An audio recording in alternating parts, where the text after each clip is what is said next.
An imperial Roman legionary marched up to 20 miles a day carrying heavy iron armor, weapons, and supplies. Then, before they could sleep, they spent hours cutting timber and digging trenches to build a fully fortified camp from scratch. This daily physical exertion was a deliberate tactic. Generals used relentless manual work, what they called labor, to enforce disciplined militarists, ensuring the men stayed too exhausted to lose their edge or rebel. To keep a human body moving at that pace day after day requires an enormous volume of fuel. Looking at this anatomical model, we apply modern U.S. Army nutritional standards to ancient skeletal remains. The data reveals an average Roman soldier, standing 5'7", weighing 169 pounds, needed 3,000 calories a day to survive this regimen. Drop below that caloric threshold and the muscle tissue degrades.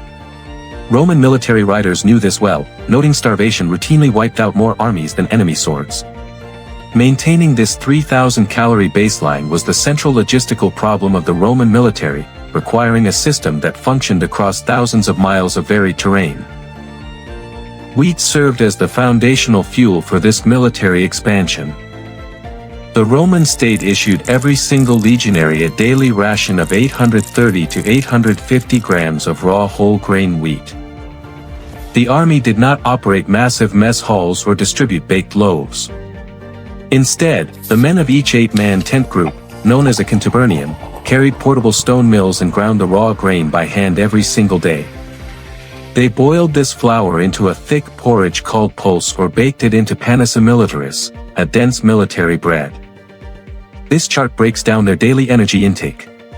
That single grain ration provided 1,675 calories, filling 58% of their total daily requirement with pure carbohydrates.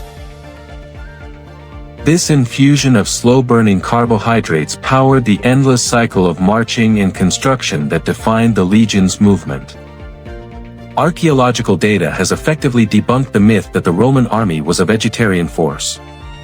Here is the breakdown of their daily protein, reaching 212 grams from legumes, meat, and brine cheese.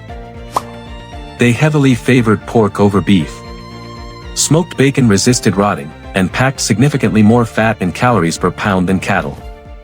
This high-density protein repaired the muscle tissue torn by heavy labor. Meanwhile, the heavy salt content in the bacon and brine cheese replaced the sodium the soldiers sweat out on the road. Processing all that salted food requires massive volumes of water, but drinking from random streams on the frontier exposed armies to deadly protein. The Roman logistical solution was a specialized ration called pasca, a mixture of water and cheap sour wine or vinegar. The acidic vinegar killed bacteria, making questionable waters safer to drink. It also delivered a sharp, thirst-quenching hit of electrolytes that kept soldiers alert. Feeding the body salted protein and hydrating it with a sterilized electrolyte mix allowed Roman soldiers to recover overnight and save them. The average grain-fed Roman legionary stood around 5 feet 7 inches. They frequently fought northern Germanic and Gallic warriors, whose meat-heavy diets yielded taller fighters, who often stood well over 6 foot tall and carried significant physical mass. But those frames required enormous amounts of energy.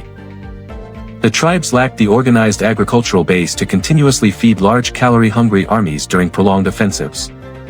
Looking at this map of Roman supply vectors, the scale of their logistics becomes clear.